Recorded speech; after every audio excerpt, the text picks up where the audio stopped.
কাশ্মীর সীমান্তে দুই দেশের সেনাবাহিনীর মধ্যে গোলাগুলির ঘটনা ঘটেছে। যুদ্ধ শুরু না হলেও এই গোলাগুলির ঘটনা দুদেশের মধ্যে উত্তেজনা আরও বাড়িয়ে তুলেছে।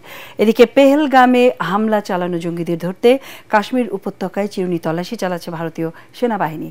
এ সময় সন্দেহভাজন দুই জঙ্গির বাসভবন ভয়াবহ বিস্ফোরণে উড়ে যায়। বিস্তারিত জানাচ্ছেন আসিফুর রহমান সাগর।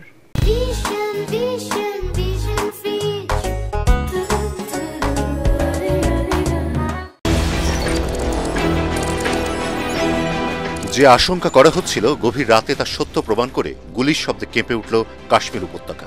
জম্মু কাশ্মীরে নিয়ন্ত্রণ রেখার কাছে ভারতীয় সেনা ঘাঁটি লক্ষ্য করে হামলা চালায় পাকিস্তান। পাল্টা জবাব দিয়েছে ভারতও।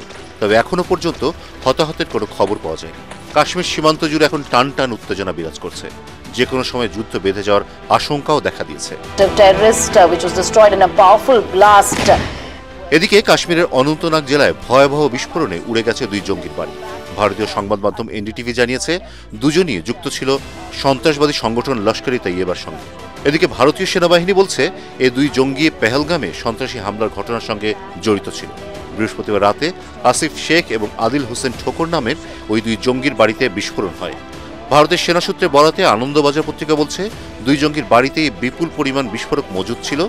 তবে এই বিস্ফোরণ ভারতীয় সেনাবাহিনী ঘটিয়েছে কিনা তা এখনো নিশ্চিত করে জানা যায়নি। এদিকে গোয়েন্দা সূত্রে বরাত দিয়ে ভারতীয় সংবাদ মাধ্যম টাইমস অফ ইন্ডিয়াও জানিয়েছে জঙ্গি আদিল ঠোকর 2018 সালে অটারি ওয়াঘা সীমান্ত দিয়ে পাকিস্তানের প্রশিক্ষণ নিতে যায়। গত বছর ফিরে আসে কাশ্মীরে। পাকিস্তান থেকে ফিরে আসার পর তাকে বেশ কয়েকবার দক্ষিণ কাশ্মীরেও দেখা দিয়েছিল। স্থানীয় বাসিন্দা হয় পেহেলগাম এবং বৈশরণের ভৌগোলিক অবস্থান হাতের তালুর মতো চেনা তার। আদিল ঠোকর ওরফে আদিল গুড়ি এখনও অনন্তনাগেই রয়েছে বলে ধারণা দেশটির গোয়েন্দা বিভাগের। Identify, track and punish every terrorist. বৃহস্পতিবার বিহারের জনসভায় ভারতের প্রধানমন্ত্রী নরেন্দ্র মোদী বলেছিলেন, ভারত অবশ্যই প্রত্যেক সন্ত্রাসবাদীকে খুঁজে বার করবে, তাদের চিহ্নিত করবে এবং শাস্তি দেবে তাদের মদতদাতাদের। মোদীর এই হুঁশিয়ারি পরেই দুই লস্কর জঙ্গির বাড়ি বিস্ফোরণে উড়ে যাওয়ার ঘটনাকে তাৎপর্যপূর্ণ বলে মনে করছেন পর্যবেক্ষকরা।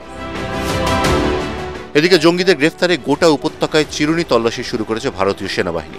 তল্লাশির সময় জম্মু ও কাশ্মীরের বান্দিপোরা জেলার কুলনার বাজরিপোরা এলাকায় অভিযান চালানোর সময় জঙ্গিরা হঠাৎ করেই নিরাপত্তা বাহিনীকে লক্ষ্য করে হামলা চালায়। সেনাবাহিনীও পাল্টা হামলা চালায়। তবে হতাহতের কোনো খবর মেলেনি।